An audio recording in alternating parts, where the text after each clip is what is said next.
many of us gamble on lotto? Anybody? We buy raffles. We're in the casinos on a regular basis. We are always so sure that one day will be our day to win. I know it will be mine. But the odds of winning a lotto in a country like ours, the size, is about 1 in 3.2 million. But the odds of having a premature baby born at less than 30 weeks of gestation is actually 1 in 1,000. So some of us have had a premature baby, or we know someone who has, or we know someone who knows someone. Many of us plan to have our own babies one day. We know that we will play those odds, and we are so sure that we will beat them. But I have another one for you. The chances of death in a preterm baby born at less than 30 weeks ranges from 20 to 100%, depending on the degree of prematurity. So, how many of us who fail to beat the odds of having the premature baby will actually beat the odds against the survival? How many of us want a tool? Just something to help us to beat those odds, to stack the deck in our favor, to give us that edge, to make our babies live where other people's don't, to make them grow up and be well and climb trees and borrow the car and give us trouble, like everybody else's child. This is a picture of a bowel in a baby with necrotizing enterocolitis. It's called NEC for short. It's one of the leading causes of death in a preterm baby. So, I'm going to give you a story about a little baby called Hope. Hope was born at a little before 30 weeks gestation. It was her mother's third attempt at having a living child. She had lost the 2 before. And Hope's mother was really ill immediately after delivery, and she had to end up in the intensive care unit. So Hope had to be artificially fed. And on the 3rd day after feeding, Hope ended up with NEC. And when they took her to theater, her bowel looked almost exactly like that. There wasn't enough viable bowel in order to leave enough bowel for Hope to survive. But her mother survived. And her mother was at least able to touch her and hold her for about the 2 days it took Hope to die. 3rd attempt. As far as I know, she didn't try again. So, back to the tool. It actually exists. It's not a miracle. It's a tool of proven benefit. And it's been with us from the dawn of mankind. And it's so common that we just fail to appreciate its value. So, what is it? There it is. Breast milk. We have known for a long time that breast milk supplies antibodies. It's made in a human body, by humans, for humans.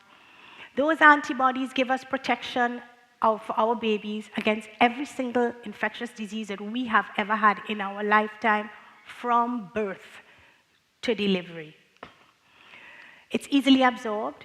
It coats a baby's gut with other special antibodies that prevent new infections from taking hold.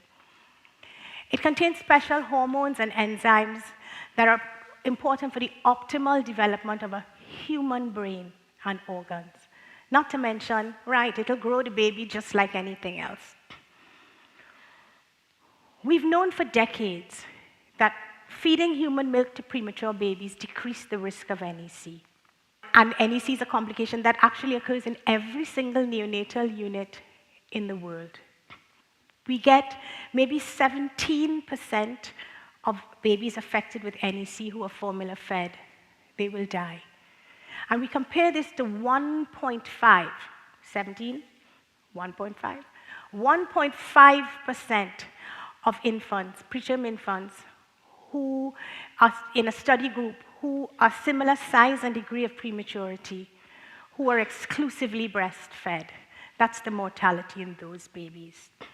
We've also known that milk from its own mother is the most important milk for a baby, but we do know that sometimes this is not necessarily possible.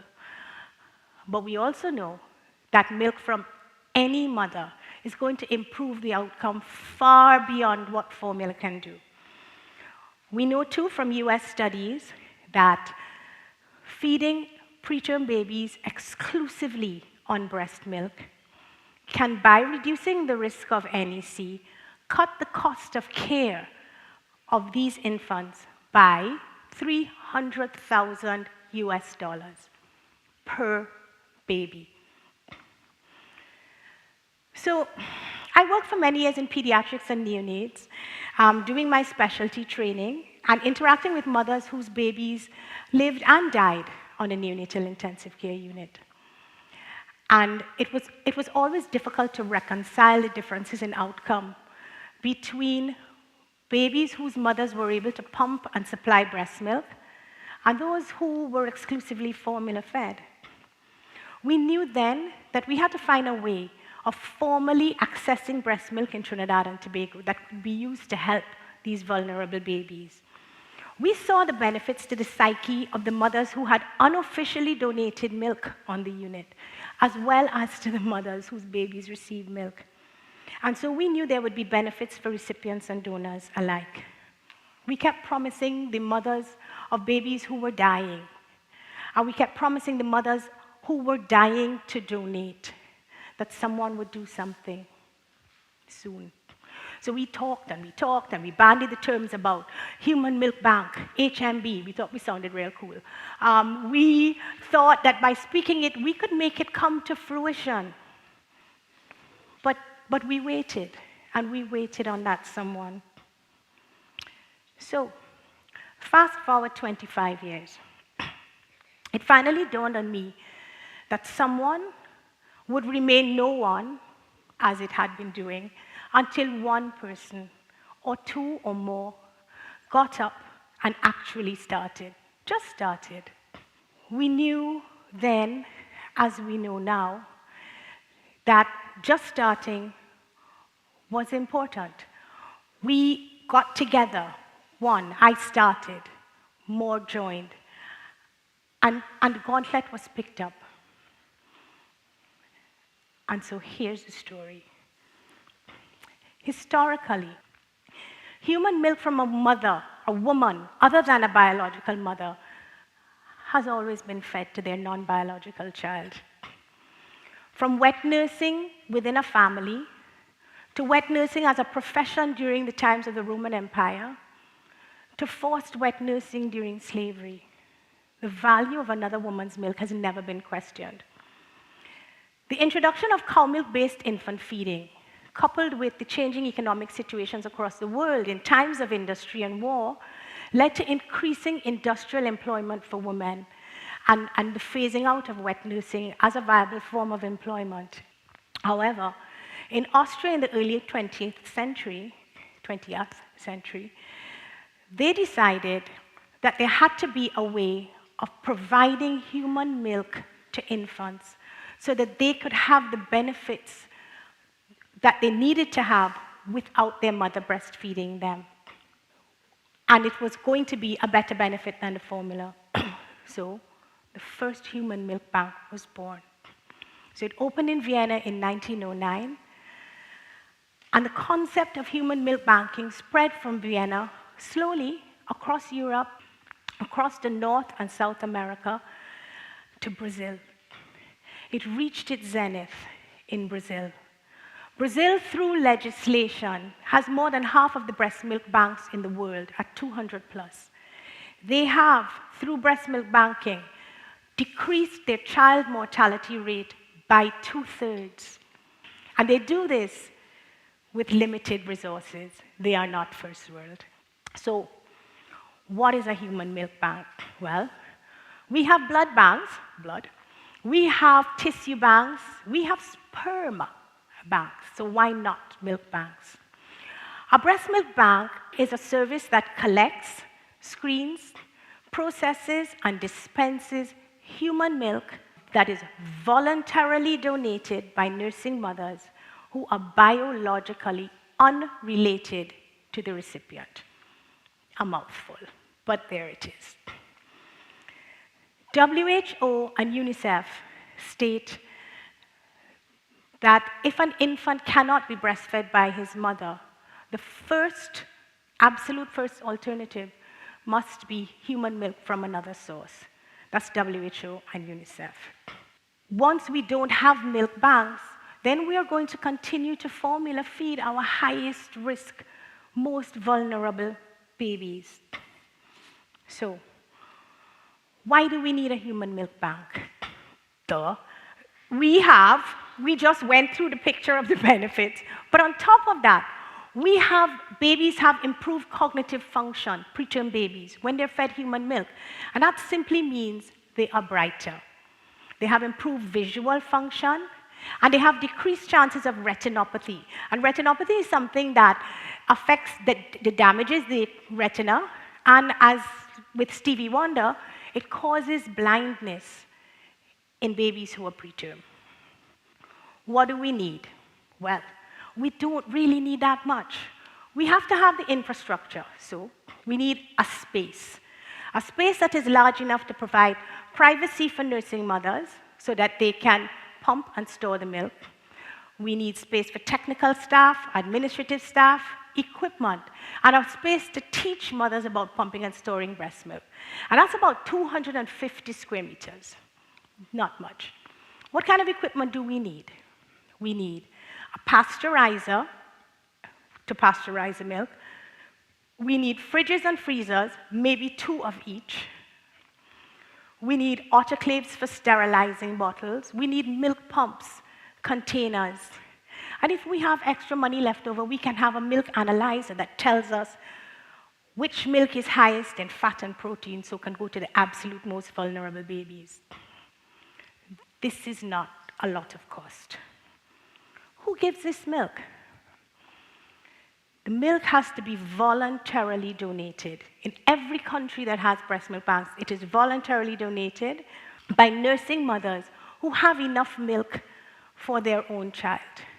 They have enough milk for their own baby, and they're not going to compromise their baby by giving milk. The nice thing about breast milk and breasts is the more you take, the more it will make. It's a supply and demand situation. Keep that. So who gets the milk? High-risk preterm babies who need high levels of intensive care. Adopted infants whose adoptive parents want them to have the best start possible in life. Babies whose mother's milk poses a health risk. For example, mothers who have HIV, who are HIV positive. And babies who have no mothers anymore. Their mothers have died. So we have had all of the above, all of the donor and recipient scenarios. And we have quietly and informally made private arrangements in order to get donor milk to babies who are in need. And we now need to formalize the process. But we have things that are keeping us back. We have a lack of awareness and information about breast milk banking. This is the increased awareness story. We have a lack of leadership. Nobody wants to be the someone. We have infrastructure and maintenance costs, and it's not expensive. We have cultural and religious issues, fear of infection, especially in countries like South Africa where HIV infection rates are high, and we have a mistrust of screening standards. So, I want to tell you about Noah. About 6 years ago, we had a baby who was brought into the neonatal intensive care unit. He was 30 weeks gestation, and his mother had had a massive brain bleed from a ruptured aneurysm. When they brought her into the nursing home, she was already brain dead. And the decision was made to section her, to do a cesarean section, and take the baby so that the baby could live. So they allowed her to die with dignity after the section, and they brought the baby to hospital. This was a European father who was steeped in the culture of breast milk banking. And he wanted bank breast milk for his child. He knew, he had read, he understood that breast milk was what was most likely to give him a live child at the end of this. And we had to tell him we didn't have any such thing, and he was devastated. But through arrangements with a young nursing mother who was a family friend of his. His son, Noah, was given breast milk from the onset of his feeding. And she pumped enough milk. That woman had milk coming out her yin-yang. She pumped enough milk for Noah until he was 6 months of age. He never, ever, ever had anything but breast milk. He grew up, he's fantastic, he's gone back to Germany, and everything is wonderful. So, what's the plan? Now, we need to formalize and educate our population past the keepbacks. We need to allow many more infants to be helped. We would have better long-term nutritional outcomes and better long-term health outcomes as they get older. We would have less adult diabetes and adult hypertension, which have been our scourge here in Trinidad. Breast milk feeding of a newborn is indeed and in fact the first step in the prevention of non-communicable diseases. So, in the scheme of things, we here in Trinidad, we have the need, we have the recipient population, we have donors, all the women inside here. We have resources, even in our present economic times. So what we need now is the will, and we need the someone. So, I have decided to be that someone. We can all...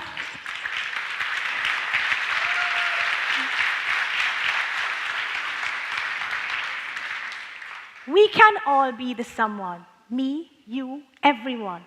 We, through support, can do something to save the lives of those premature babies that you, your friends, or your family might have. With your help, we can create a human milk bank and increase the survival of the most vulnerable members of our population. You can get involved. Or you can gamble that no one you care about will ever have a preterm baby. But somehow I don't think the odds are in your favor. We reach blindly towards the first world for everything that we think we need. But now we need to look towards Brazil. Look to a south-south transfer of expertise. Like Brazil, we can have the materials and standards that we need. We can change things that might stymie our start. This can be the start of a new awareness of a respect for each other as integral pieces in the puzzle that is Trinidad and Tobago. So, how many of us gamble again?